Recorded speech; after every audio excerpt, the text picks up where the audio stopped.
exporting the region's oil. On the table of Neçirvan Barzani and the Turkish Foreign Ministry, flow of oil from Turkey equals a new exchange rate. Or there would be no flow. You got Turkey that says, okay, we're going to send the oil in. At 1310? No, I don't think so. The development road project is not going away. It's actually just picking up steam, and we're seeing evidence of that. Kuwait decides to include Iraqis in electronic tourist entry visas. Quote, the Iraqi ambassador to Kuwait, Al-Manhal al-Safi, announced his thanks to Kuwait for the decision to include Iraqi citizens in electronic tourist entry visas starting yesterday, Tuesday. Plan to increase oil production to 7 million barrels a day. I love this one. Oil right now is about $75 a barrel for Brent crude. They are making about $191 billion, $625 million per year in oil revenues. And we are not even talking about gas, tourism and manufacturing. Iraq is going to have one of the highest GDPs, gross domestic products, of any country on the planet. Iraq has a lot to be excited about. CBI did deny any sanctions by the U.S. Treasury on any Iraqi banks or cards, saying we don't have no sanctions on any banking. This is false news. Iraqi citizens know who's doing this, reporting false news. Frank, I figured that was what was going on. All these rumors just didn't make any sense. All these lies are obviously to stop what's about to happen, because at the end of anything, the enemy uses desperate tactics in order to defeat goodness. We will see lies and rumors every day. Just to delay what Sudani is about to give to the citizens.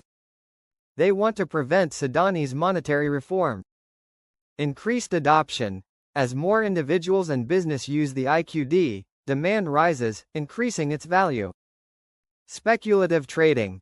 Investors betting on future appreciation can create exponential growth in the short term. Scarcity. If the supply of IQD is restricted while demand rises, its value naturally increases. Psychological milestones. Breaking key value points such as 1 cent or 10 cents can accelerate momentum as more investors take interest. We believe speculation trading, where investors bet on future appreciation of the IQD, will create exponential growth in the short term.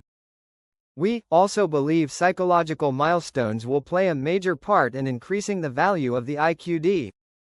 To understand how the Iraqi dinar can increase in value from $0.00076 to 10 cents, we must analyze the steps involved in such a progression. This type of increase typically follows an exponential growth pattern, particularly in speculative or emerging currency markets. The starting exchange rate in early 2025 is $0.00076. If the IQD reaches 10 cents, this represents a remarkable 13,158% increase. Several economic and market conditions contribute to currency value appreciation. Britain. Iraqi government supports private sector, encourages international investment. Iraq is making headway in the Iraqi-British Council. See what Iraq has to offer for international investment and the private sector. The World Bank is in agreement. The signs of Iraq opening to the international financial system are everywhere. Al-Sudani, Prime Minister of Iraq, turns. It is truly amazing to watch take shape. All investors in the Iraqi dinar should be smiling large. I know I am.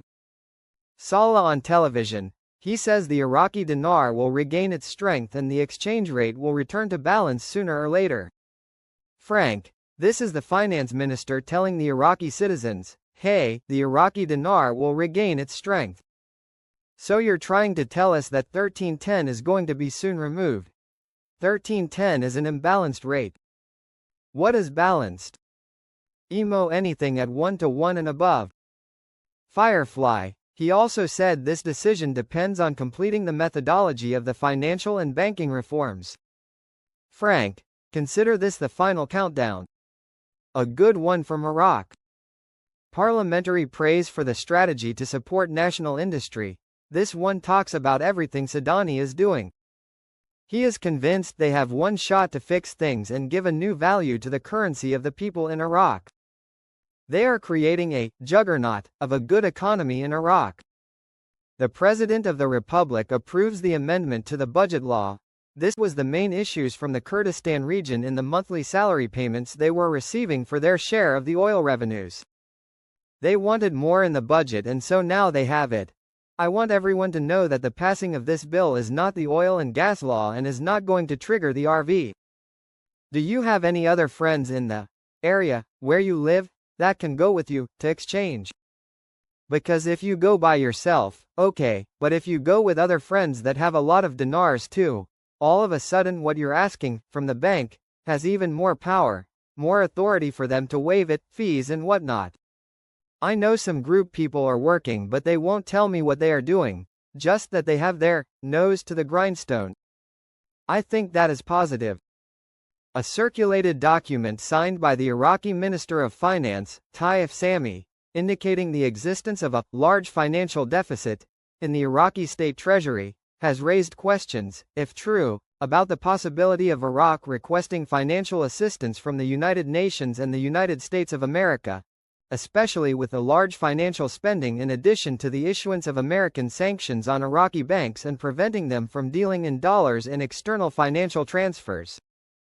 The document, while addressing the Prime Minister's office on February 9, showed that the Treasury suffers from a large deficit in financing the salaries of employees, retirees and social care. However, the ministry returned in a statement saying, there is no financial deficit affecting salary expenses, noting that work continues to ensure the stability of the financial policy and provide dues according to the approved plans, according to its statement. In this context, legal expert Ali Al-Tamimi said in an interview with Shafaq news agency, according to the United Nations Charter and under Article 50 thereof, countries fighting terrorist organizations placed under Chapter 7 of the United Nations Charter may request economic assistance from the United Nations under the above article of the United Nations Charter.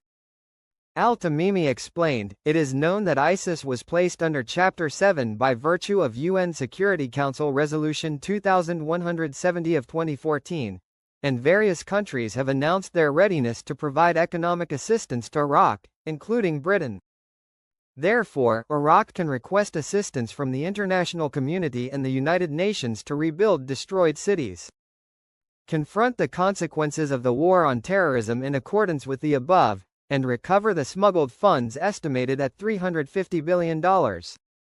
Al-Tamimi added, according to Articles 26 and 27 of the Iraqi-American Strategic Agreement of 2008, Iraq can request economic assistance from America. The legal expert explained that, the 2005 International Convention Against Corruption issued by the United Nations, which Iraq signed in 2007, allows Iraq to request the United Nations to recover smuggled funds as money laundering and financial corruption, as many countries have done, including Nigeria, the Philippines and